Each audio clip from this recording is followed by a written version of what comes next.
What's up, everybody? It is your favorite host, A. Millie, back with another episode of the Sip and Sip podcast. And tonight's guest, I have a very special guest.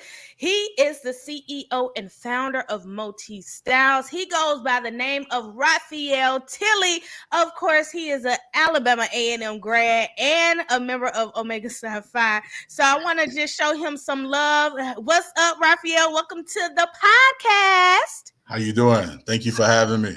Of course, I'm doing well. I am just so elated to have you on because we are celebrating Black Business Month, and you are such a successful entrepreneur. So, I had to get you on my podcast. Absolutely. Thank you for having me. Of course. So, Raphael, can you just tell the viewers and our listeners a little bit about who you are? Okay, I'm a 2010 graduate of Alabama A&M University, the most luxurious university on this face of the earth. Majored in electrical engineering. I'm an engineer by trade, and I also run a business. I always tell people I have 2 full-time jobs. So I do engineering and I run a men's fashion company.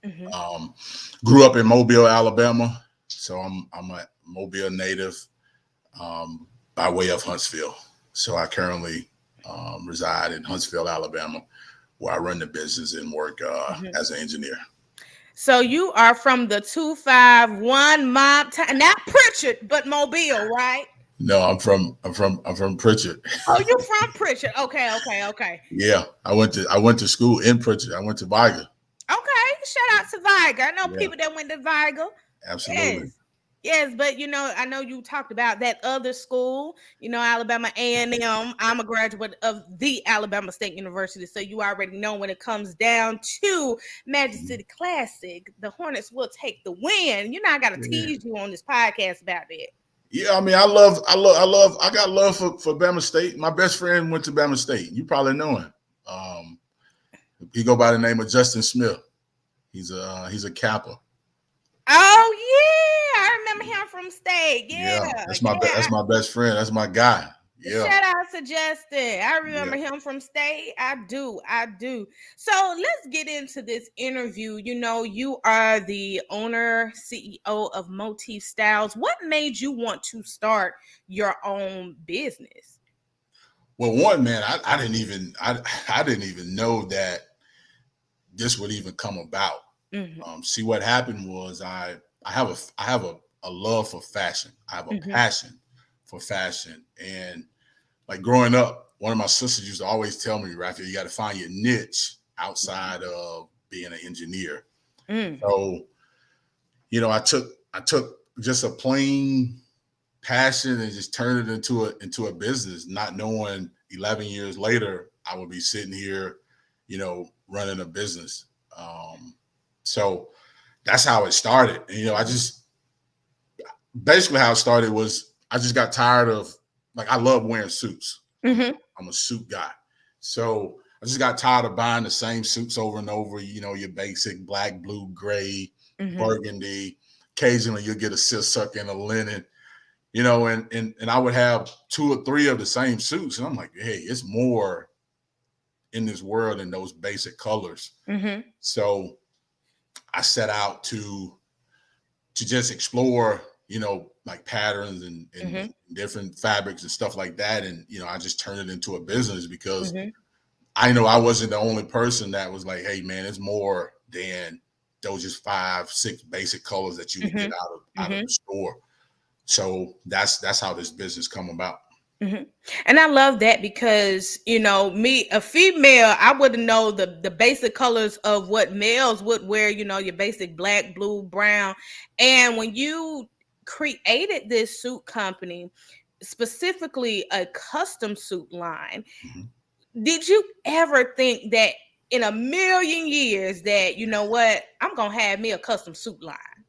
No, absolutely not. When I first started off, it was basically ties. I was just doing accessories, ties and bow ties and stuff. And then I had a mentor who was running a multi-million-dollar custom suit company.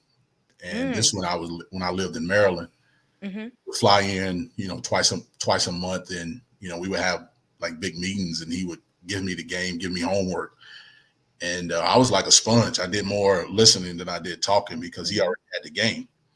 So Mm-hmm. he was like, "Man, you could do this. Your appearance. You love dressing." Mm-hmm. Oh man, I took the information that he gave me, and I just built upon what he gave me, and made it to what it is today.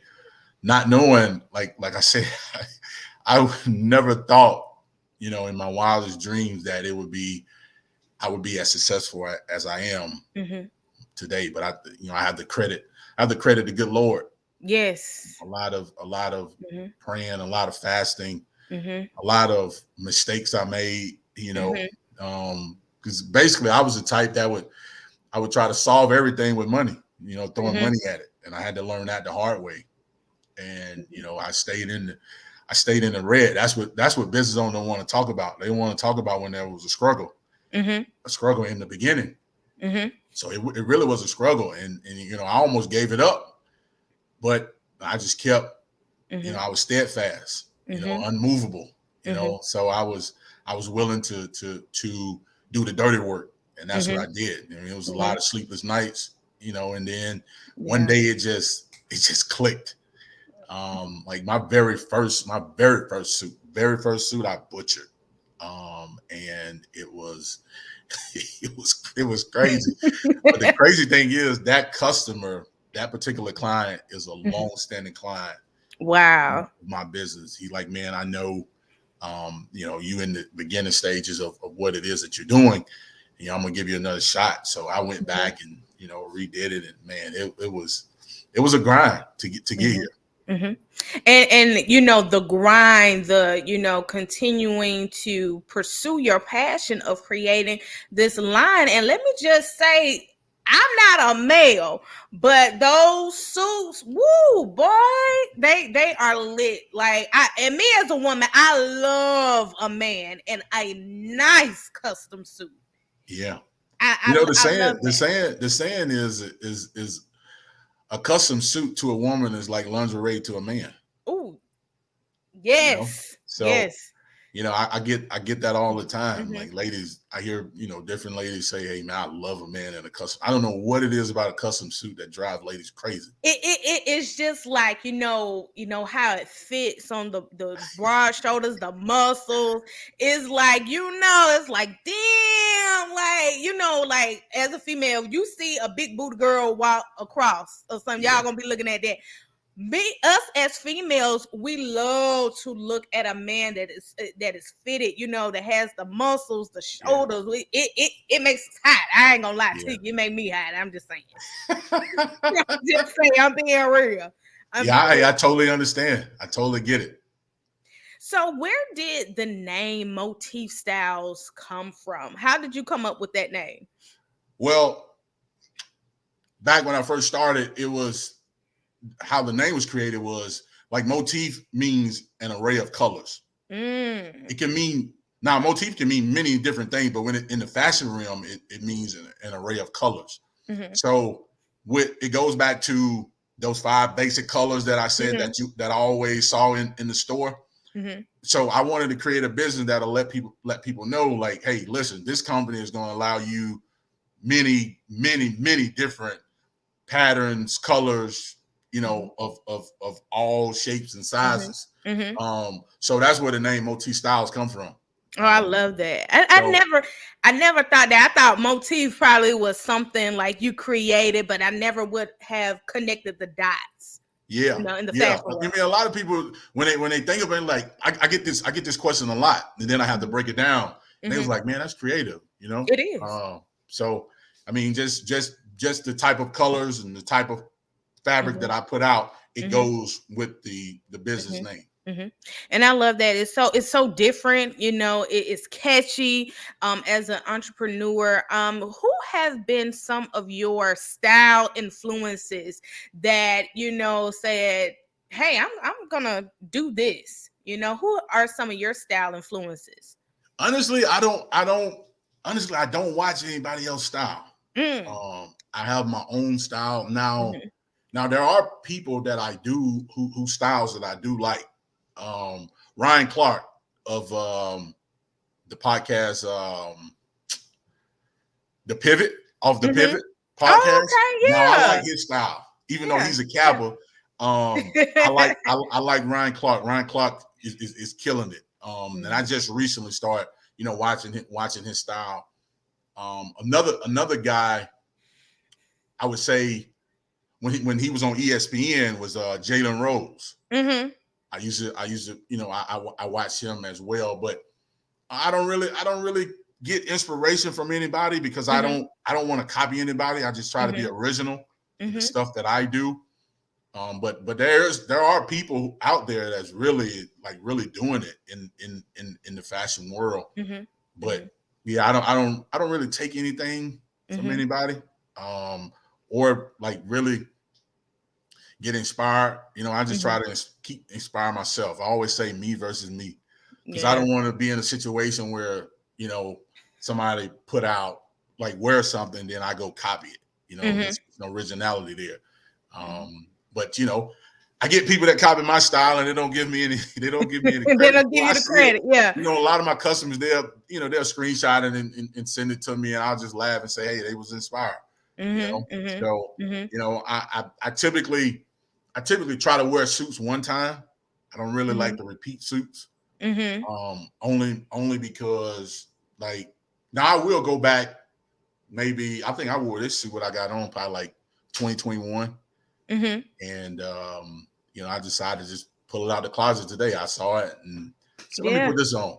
But I typically don't repeat suits. If I take a Mhm. picture in a suit, you're Mhm. not gonna see it again. I Like love that. it's like recently the green suit with the red, black, and gold on it. Mhm. I just recently wore that to an event last week. Like you would never see that again. That was dope. I saw that picture. That was dope. That was unique. Something I've never seen before, and it Yeah. looked really nice on you. You know. Yeah. I try to do Mhm. that. I just try to do something totally different. Mhm. Like when I'm invited to events, how I go about dressing myself, I would, I sit down at the table and like brainstorm, because that particular event had a dress code. So I Mhm. was like, the dress code was the black, green, black, and gold. Mhm. And I incorporated the red because it just went with it. It It just just made went it so pop. yeah, it just Just went made so it pop. well. And I said to myself, during that when I was planning for this event, I'm like, nobody's gonna have on a green suit. So I'm gonna wear the green, put the colors with it, and man, it Mhm. was it was It was a it was hit. amazing because like I'm a walking billboard as an Mhm. owner of a suit company, and Mhm. I do it because I want people to stop me and say, hey man, Mhm. blah blah blah. Even though I co-sponsored the event and I was able to get up and tell the people what I do, Mhm. but still in all, like if I'm not co-sponsoring the event and I'm just invited to an event and I just go, like I still want people. So that's the mindset that I have. Like when I go Mm. out, when I make suits for myself and Mhm. go out to these events, I Mhm. want I want to stand out. Yes, and because you are a walking brand, you are a Yeah, walking billboard. And I think a lot of entrepreneurs, some people don't get that wherever you go, you are your brand and you need to market yourself. I think that is like, a brilliant idea. And like I said, the suit was fire. The suit was thank you. fire. It wasn't anything I've seen before, but it was man, it was lit. It was so fire. So I want to talk about entrepreneurship and you as an entrepreneur, the ups and downs. We see the good and the ugly. What do you think has been the biggest obstacle for you as an entrepreneur, and how have you overcome that? Well, the biggest obstacle in the beginning was the man. I had many different obstacles to be honest. Um, it was a marketing piece for me Mhm. because that wasn't my strong point. Mhm.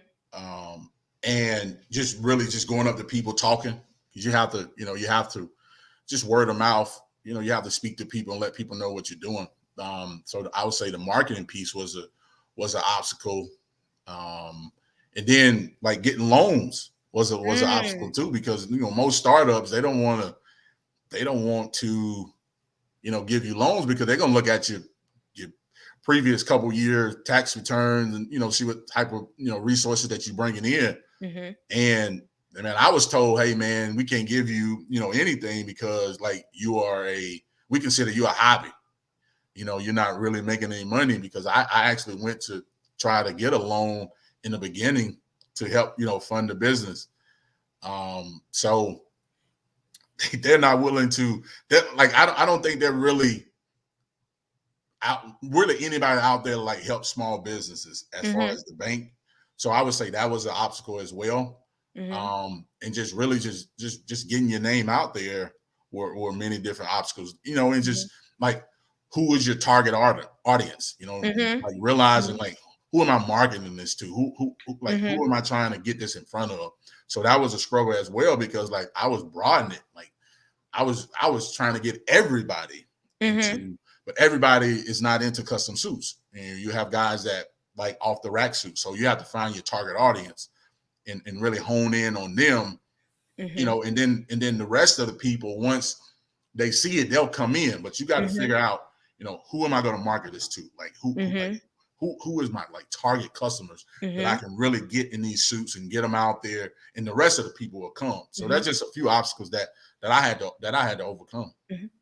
And I like how you kind of broke it down and go in depth. I think a lot of people, when we start businesses, we don't necessarily have a target audience. We want to cater to everybody, but we have to narrow it down and go for that one target age range. Coming from radio, our target audience was, I think, 18 to 35. And if you were on one station, like a hip-hop station, as opposed to a gospel station, which will be like 25 and up, it was the target audience. So I do understand that, and a lot of entrepreneurs need to understand that it's about your target audience. So we talked about, the obstacles that you have faced as an entrepreneur. What about the successful moments? What has been one of your most life-changing successful moments for you as an entrepreneur? Man, the most life-changing moment when you have those celebrities realize their brand. You have those celebrities reach out to you, DMing you, say, hey man, I like what you're doing. How can I, get in one of those suits? And you at all when you read the DM, because you don't think it's real. Yes. So it's like, you really reaching out to me, type of ordeal. So, that was one of the proudest moments. And, just being recognized from my like everyday customers, like, man, you're doing a great job. You make a great quality product.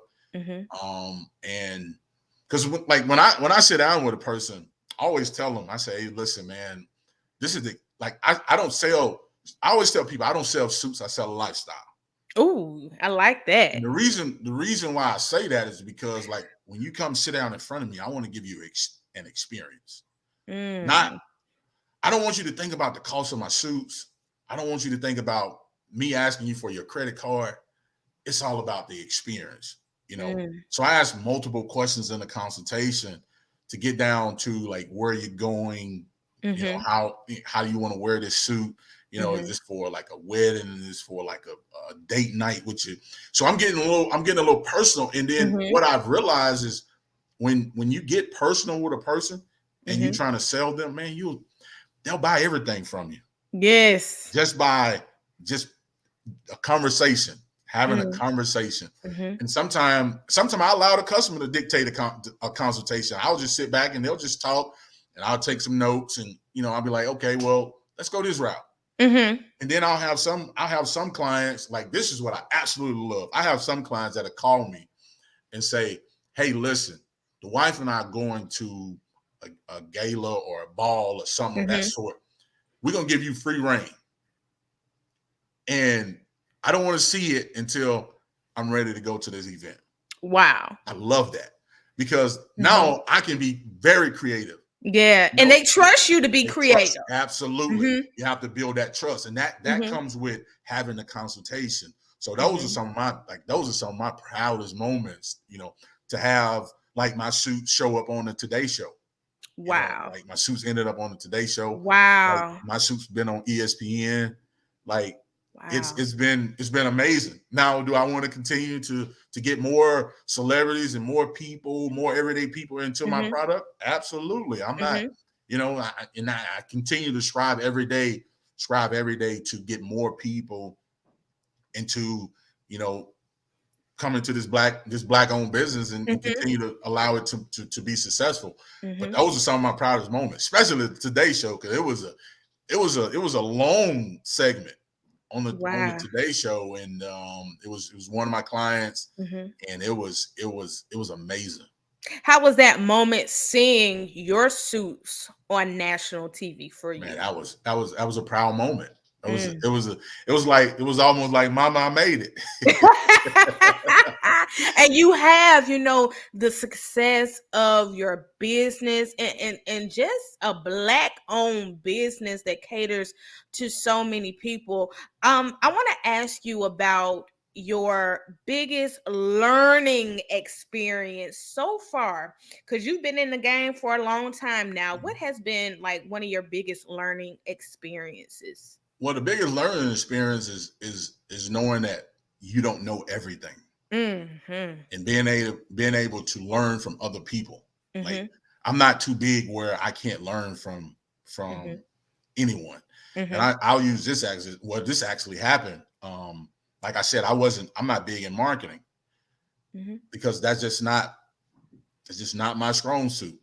So it's about creating a team. Mm-hmm. You know, you have to, like, if you're weak in an area, you know, if you hire somebody that is strong in an area, me personally, I just don't want to hire them and just give them free reign to just go do what you want to do. Mm-hmm. Like, walk me through what it is that you're doing that made me want to hire you. Mm-hmm. I want Mm-hmm. to learn from you so I can, so we can bounce things off each other. Mm-hmm. You get what I'm saying? Like, because guess what? Who's to say if I hire this person, he's a great marketer, and then all of a sudden you decide to take a job somewhere else. Mm-hmm. But if I didn't take the time and sit down with you and learn some skills that you have that I can keep applying once you've gone, or tell to the next person that I may bring on board that's doing the marketing, I fail as a CEO, Mm-hmm. because the CEO can't be too big to where he can't get his hands dirty anymore.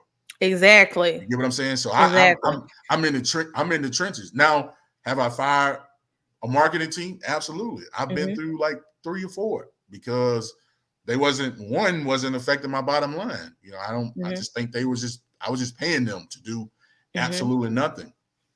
And now I have a 3-man team, marketing team, Wow. Wow. and they are amazing. Before, I had a large company and I was just paying them. They wasn't doing anything. These Mm. 3 people, I've made more money with these 3 people than I made with a whole company. Wow. So it's just about that. It's about creating the right team. I always tell Mm-hmm. people you can't get rich by yourself. Mm. You can't. You have to have a team. No billionaire, no multimillionaire or CEO of a company have gotten rich by themselves. It Mm-hmm. just don't Mm-hmm. happen.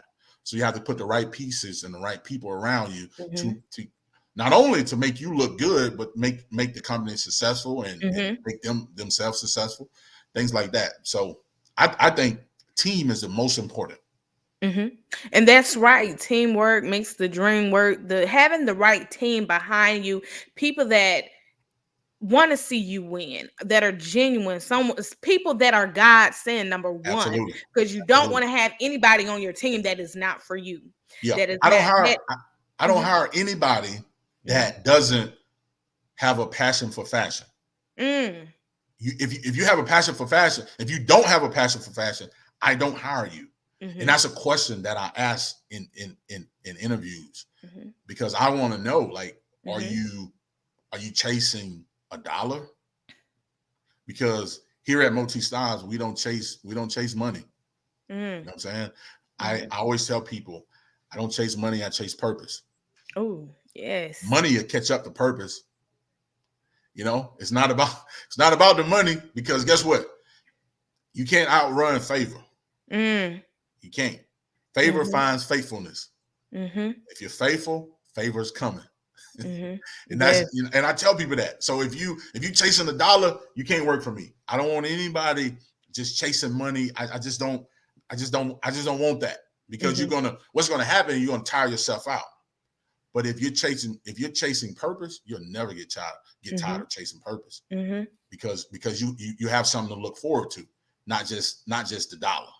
Yes. So I'm very like direct when it comes to who I hire, Mm-hmm. because if you and I can decipher it in an interview. You know, Mm-hmm. I ask like crazy questions to get to the bottom of, like, if you really love fashion. Mm-hmm. Yeah. If you don't, nah, Yeah, you got to go. If you don't that have a that passion for yeah, fashion, it's a wrap. That's it's a it. wrap. Period. It's a wrap, Period. because I So love it. a- and it seems like, you do have that passion. We all are born with a passion. Hmm. God sends us a talent, a passion, a purpose, Hmm. and we see your success, everything, how it has unfolded from the time you started to the where you are now, being very successful. How do you deal with fear and doubt having your business? How do you deal with that? I don't have it. I don't have any. Mm, God didn't give us a spirit of fear. I don't. mm, I don't. I'm not afraid of anything. mhm, So I don't have any doubt. You know, doubt creep in because we're human. mhm, But I always tell people, you can't. One thing you can't do is pray and worry at the same time. mm. It just those prayers fall on deaf ears. I'll tell Yeah. you, God don't hear that, because, it goes back to what I just said. God don't give us a spirit, Mhm, of fear. mhm, So I don't have any fear. I'm just I'll pray about certain things, and I'll ask God to lead me, and mhm, I allow, if I don't get an answer, then I just, mhm, just keep praying. But I don't mhm, just try to go ahead and do things. I used to do that, and that leads you that leads you down a path mhm, of destruction.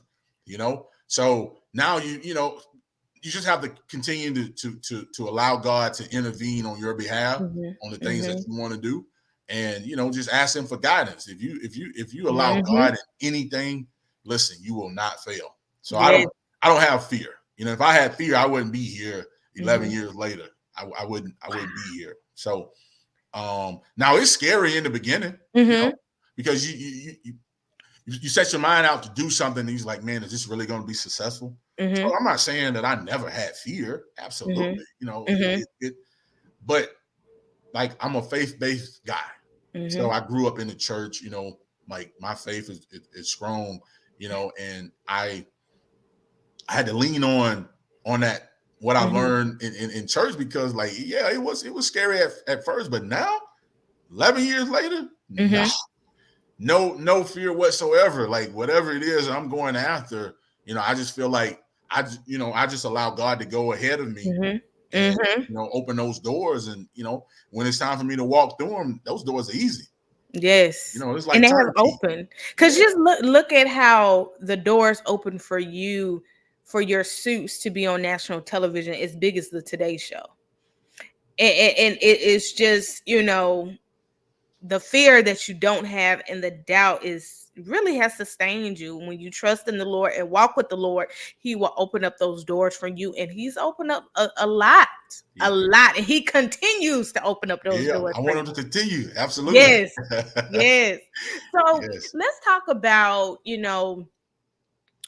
giving advice to up and coming entrepreneurs who are scared to jump in the water. Like, what advice would you give someone who is looking to, start a business? And it doesn't have to be a clothing line, it could Mhm. be anything, but just trying to start a business. What advice would you give them? To jump. Mm, 'Cause if you don't jump, you'll never know if you could soar or not, if you could fly. mm, You know, and jumping. And when I say to just jump, don't mean that when you jump, mm-hmm, God's gonna catch you. But what you have to ask yourself, at what plateau God's gonna catch me? mm, Because he may take you down. I mean, you may fall. mm-hmm, He's not gonna let you crash. So you got to have faith to jump and see where God will take you. Mm-hmm. Now I have people that ask me all the time, man, how do you run a business and work at the same time? Because what the notion that I hate is that and I'm gonna use the word hate because I really hate this. I hate people telling like up and coming entrepreneurs like that have a 9-to-5 that you can't have a 9-to-5 and run a business at the same time.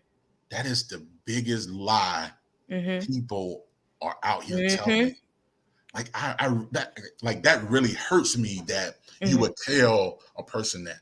So I always tell people, hey man, use that 9-to-5 to fund your business. Yes. And when your business get to a point where you can pay yourself what you making at that 9-to-5 consistently, then you can walk away from your 9-to-5 and just become a 100% entrepreneur. But don't quit your job. You have no income coming into your business. How are you gonna survive? It doesn't make sense. So I just don't like that. I just don't like that people are out here like they're selling that to up and coming entrepreneurs. And I tell, like I had a person who was going to do that, and I talked them off the lid. I said, listen, man, I have been doing this for 11 years. You know what I'm saying? I work for the federal government. So listen, if I can do it, you can do it. Now, yeah, it requires a lot of time. Absolutely. In the beginning. But once you get that business where it becomes a well-oiled machine, man, this is easy. I do this effortlessly. You know what I'm saying? Like it's not hard. It's not in the beginning, it is. I'm not gonna say it's not. But as you continue to matriculate, hey, this thing get easy. You know, and like I said, if you get to where you can pay yourself consistently, walk away from it. And that's fine and dandy, but don't walk away in the beginning when you even scared to even jump, and then you jump and fall flat on your face. Yes. And I've seen entrepreneurs fall flat on their face and then have to go back to work. Like, so what are we telling? So what are we telling them once they fall on their face? You get what I'm saying? It doesn't make sense to me. I think you could do both. Use that job to fund your business and go from there. And I'm glad you said that because I've heard that, oh, you can leave your job and, it'll pick up. But in my head, I'm like, is that really true? But I've heard that, and I'm glad that you broke it down because you are doing both. And it is possible that you could do that. Use the 9-to-5 to fund what you really want to do, your dream, your business, and it will come into play. Like, what do you think? Now, how does your business look different now versus when you started? And I know when you say, being in this business for 11 years, that's a mighty long time, Raphael. It's a mighty long time and very successful. How does your business look different now versus when you started 11 years ago? And when I first started, it was out of the house. It wasn't an office. I didn't have employees. Like, it was just me. It was just me, and it all started at home. I mean, I used to have crap everywhere. So it was just me. So over the years, like, so let's see, I got an office in 2016. Okay. I got my first office in 2016. It was a small one. And then within the same building, a few years later, I got a bigger one. So man, it takes time. You have to, like, it looked totally different from when I started at the house. Now I have a big office in a very nice building. And it's the office is, the first office wasn't set up like my current office now. I didn't have like chairs and nice, plush chairs in there and mannequins and suits Yes. up and things on the wall and nice desks and because I was too busy reinvesting everything back into the business to keep it going. So I didn't deem those things important as far as spending money on like a fancy desk. I had a desk in the office, but it was a little wood desk. Yeah, it wasn't as fancy as the one now. So what I did was I just kept reinvesting my money into the business, and I didn't honestly I didn't start paying myself from my business until 2018. Oh wow. I reinvested because I didn't need the money. Like that's why I said I was an engineer, so my engineering took care of all of my expenses, all of my bills and stuff like that. So I would reinvest everything that I made from Motif Stylez back into the business to keep it growing. I hired more tailors, more master tailors, so we could produce more suits. So I'm thinking long term. Okay, now I'm not gonna take this money. I could have easily took the money and splurged and bought all type of stuff, but no. I said, you know what? I need more tailors because I look at how many suits I did last year versus how many I'm projecting this year. Okay, I need to hire another tailor. Because what if we take on more suits and more clients? Then I still want my delivery to still be that 3.5 to 4 weeks. I don't want to go to 2 months or 8 weeks because we don't have enough tailors on staff to accommodate all of our clients. So I'm thinking about that type of stuff, like staffing and stuff like that. Having an assistant and stuff like that, like hiring the right people to continue to grow the business. Because just say I took all of this money, right, and just start buying all type of stuff. Then when the business got to where I had more clients than I had tailors to actually make these suits, I'm in trouble. Then I don't have the resources to hire the right people to produce what I need to produce. So that's how my business looked different. Like at first it was just me. Then I had one tailor. Then I had 2. Now I have 5. Wow. Okay. I didn't have anybody working for me. It was just me as a consultant going out, Now I have people that work for me. You get what I'm saying? So that's how it looked different from 11 years on back. Because I always had a plan. Like I knew, okay, if this business is going to grow, I'm gonna need more people. Like I can't spend this money. I'm gonna have to pay people for the work that I need them to do. Because I couldn't make the suits anymore. Business blew up drastically. So it did. I need people that could do that. You get what I'm saying?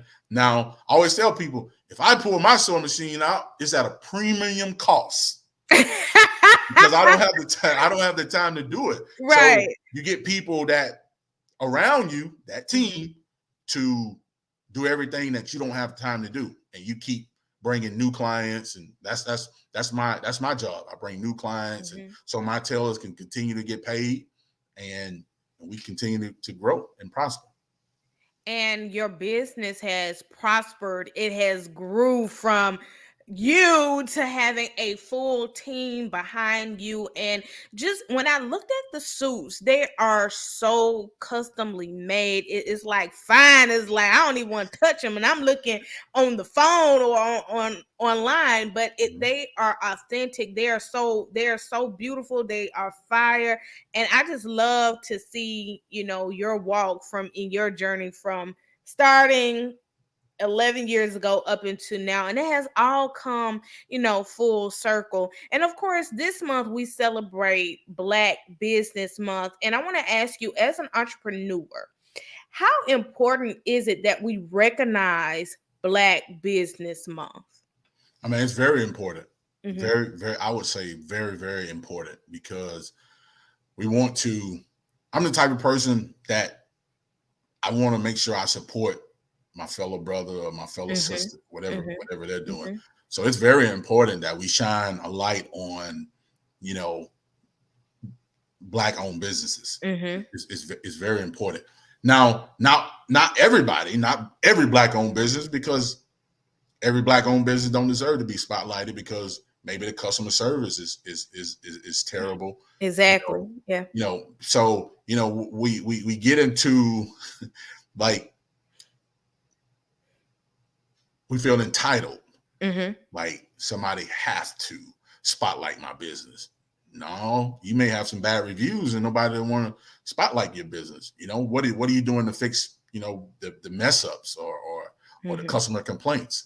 So, but I do think is very important. Just like spotlighting HBCUs, Mm-hmm. that's important as well. And I think Mm-hmm. spotlighting, because small businesses is like the catalyst to keep this country going. Mm-hmm. And that's what people Yes. don't understand. Yes. Like, if it wasn't for small business, man, we would be under. Mm-hmm. So small business is very important. But I say we don't get the same, and I'm not complaining, but we don't get the same look as our counterpart. Yeah, I We agree. don't get the same funding. We don't get the same resources. So, Mm-hmm. like, if you do have a successful Black business, man, my hat's off to you, because I know Mm-hmm. the struggle that you've been through. And it's not about what you know, it's about who you know these days. Mm-hmm. Exactly. So, but yeah, Exactly. it's very important, and Mm-hmm. I like supporting Mm-hmm. Black businesses. Now, I I do do have this too. thing I do now too. that Mm-hmm. coming into 2023, the word reciprocity was my word. Mm. So if you're not, because I supported a lot of people, Mm-hmm. and you don't get the Same here. same support back when it's your turn. Mm-hmm. So, I was on this whole reciprocity thing, and like, hey man, if I scratch your back, come back and scratch mine. Yeah. Mm-hmm. And that's how we keep the resources within our community. Mm-hmm. Within the Black business, because I done bought books from people, and I'm not saying they have to come back and buy anything from me. It may Mm-hmm. can't. So I don't think along those terms. But Mm-hmm. if I see myself always buying something from you and you never buy anything from me, then I have a problem with that. Mm-hmm. Mm-hmm. So what we do is we don't really support one another, and Mm-hmm. that's a problem that I have. Like, we want the 5-finger discount. Oh yeah. We always want to walk in the door For and free. yeah, for free. But you would go right down the street to our counterpart that's doing the same thing, and you're gonna pay top dollar. You ain't gonna even ask for a discount. Exactly. And Exactly. I don't Mm-hmm. understand that. What as a race, we don't understand that we spend the most money. Mm-hmm. Do you know, if we understand the leverage that we have with the billions of dollars that we spend each year, we'll be in a better situation Mm-hmm. than what we are. We are Mm-hmm. the fastest spending culture Yes. when it comes Yes. to money, Yes. and Mm-hmm. what we do is we live above our means. That's it. You said it right there. We live above our Yes, means. yes, Mm. yeah. Mm. But I don't want to go down that rabbit hole. And listen, I was about to, hey, I was about to go into, a little Yeah, something, something, but I yeah. don't want to keep you on here all day. Of course, we celebrate Black Business Month. What is next for Motif Stylez as we get towards the end of the year and going into 2024? What is next for Motif Man, Stylez and for you? I have a lot of things like coming. I have a lot of things coming Mhm. down the radar. One is a podcast. Okay. I'll release that information. Like, man, do you know God put podcasts on my heart Mm-hmm. back in 2017, 18? Wow. Wow. And I haven't been obedient Mm. to to God as far as the podcast. So Mm-hmm. he's like, man, I'm too busy for that, God. I really don't, Mm-hmm. you know, I really don't have the time. So like, always say, if God give you a vision, he gonna give you provision. Mm. Right? So if he give you a vision, the provision is the resources. Mm-hmm. He's gonna give you the resources for whatever vision that he give you, right?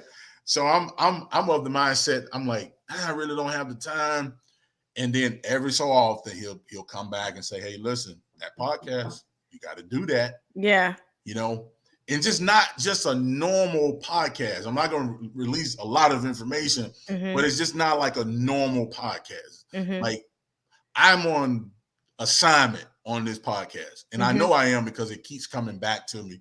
Like God keeps dropping it on me. So I was waiting on another guy that I was going to bring on board with me. I'm gonna go back to him. I'm gonna go back to him one more time because I have the name. I'm ready. Like ready? I have the meeting. I have everything set up. I should have had a meeting last week and I canceled it. But the podcast is on. To answer your question, I got podcasts on the rise. That's dope. My ultimate goal. The ultimate goal is to have a storefront. That was something that I was working on back in 2020 when the pandemic hit, and I'm glad I'm glad. Like God was slowing me down. I think I was moving a little too fast to make it happen. And then like I had some major losses. I lost my mother and father back in 2020, 7 weeks apart. So sorry to hear that. Yeah, so I had that going on, but I told I left a wish to my parents that I would get this this storefront. So I'm gonna do that. That's the ultimate goal. That's gonna come. And I probably have to retire from being an engineer when I do that because that's gonna require a little bit more time. So. But that's coming down the pipeline. I've been working on that. Man, I got all type of stuff. All types of stuff coming. You know, I got ready to wear suits coming where you can actually go online and they're not custom suits where you can just like you walk in like a store and pick up a suit. I'm about to drop those. That's dope. So I've been experimenting with those behind the scene, and man, I sold all of those suits. And so now it's time to really push that. So I got that coming. I got a lot more stuff. I'm looking to bring some more people on the team. And I lost one of my guys in Houston, so I'm looking to man that Houston area because I have to go down there now and take care of everybody. So I'm looking to hire a style consultant in Houston. I'm also looking to hire one in the Florida in the Keys in that area to kind of man that area to keep me from having to travel so much. I'm trying to slow down and kind of get some of this stuff that I'm trying to accomplish done. But the podcast is definitely coming, man. It's coming. When I do the podcast, I have to return this favor and bring you on. Look. I, as a podcaster, I support other podcasts, and I will be down to come on yours. Yeah, but that's coming. That's coming. It's going to be all centered around suits and stuff like that. So it's gonna be me in many different suits and stuff like that, and I can kind of give you the details off the interview, because I don't want nobody to go and do exactly what I plan on doing. Oh yeah, it's going to be dope. It's going to be dope. So I got a lot of things coming. That's great, and I love to hear that, Raphael. Like the podcast coming, you expanding Motif Stylez. But I do want to ask you a question. As a female, I like my suits too. Women. Me personally, I love a good nice suit. Now, can I ask you this? Would you expand to like a women's suit line? No, I do. I make women's suits. I just don't promote them. Okay. And the reason why is you have to touch a lot of parts on a woman as far as getting her measurements. And who I work for, I don't want to be in a situation where somebody say, he touched me the wrong way. Like I don't want to be in that kind of situation. So the women that I make suits for now, like most of them have their husbands there, and then I have somebody there with me to kind of say, hey, listen, so it's some disclaimers that I have to put out there. But I make women's suits. I don't post them, nor do I promote them. Gotcha. I have a few. Matter of fact, I have a lot of women's suits that I make. So, but that's something I'm actually looking for. I'm glad you brought that up. I'm actually looking for a woman who loves fashion, who can come on my team and let me teach her how to take these measurements for ladies, and she can man the whole like women that area, department, and then I don't even have to worry about that. So I'm actually looking for a lady. It's just hard to find people, good quality people that really want to do this, because it's very lucrative. Let me say that. Yeah, very, very, very lucrative. You can make a lot of money, but don't chase the money. I just want to tell you, don't chase the money, chase the purpose. But it's very lucrative, and I have women contact me all the time that want suits. Now I will do them, but I would have to say, listen, if you're married, I would definitely want your husband there. And if you have a boyfriend or you have a significant other, I definitely want them there as well, because I don't want to, I don't want to be in a situation where, something go south and then, hey, I lose my job. So that's understandable. I don't. Got to protect yourself and your company, your brand. Yeah, I have to protect myself and my brand. So the whole Me Too movement kind of slowed me down a little bit. So, but I am getting back into doing things for women, and I'm actually coming out with some shoes for women as well. Oh wow, awesome. The heels and stuff like that. So I'm working on that. I didn't even mention that yet. So I'm working on that. But I am in dire need of a lady who could like man that department. And like, man, we can work it out. Like I can really like show them exactly what to do, how to do, and man, like I have ladies right now that is waiting on me to get to them. I'm like, hey, just hold tight. Let me get to where I could, get somebody that could actually do this for you. Man, if when you put this out and there's a lady that is interested. Yes, and ladies, you got to have a passion for fashion. You gotta have a passion. Can't chase dollars. I'm gonna know if you chase it because you're gonna get burnt out. You'll get burnt out. So, but I have a slew. Like you come in the door making money because I have ladies like waiting on me. So, and I just try to be careful because I'm a single man and I don't want just the wrong type of energy around. So I'm very selective in who I bring, around me. So I understand that. So when this comes out, ladies, if you have a passion for fashion, please hit up Raphael Tilley. Ralph, can you please tell everybody your website and all of your social media handles so we can support you? We can order some custom suits. We can do everything. Yeah, my website is www.motifstylez.com, motifstylez.com. My social media handles is at Motif Stylez. That's my business. Instagram at Motif Stylez on Facebook. And my personal Instagram is my last name, Tilley _DA_mogul. So Tilley _the_mogul. Yes. You can find me there.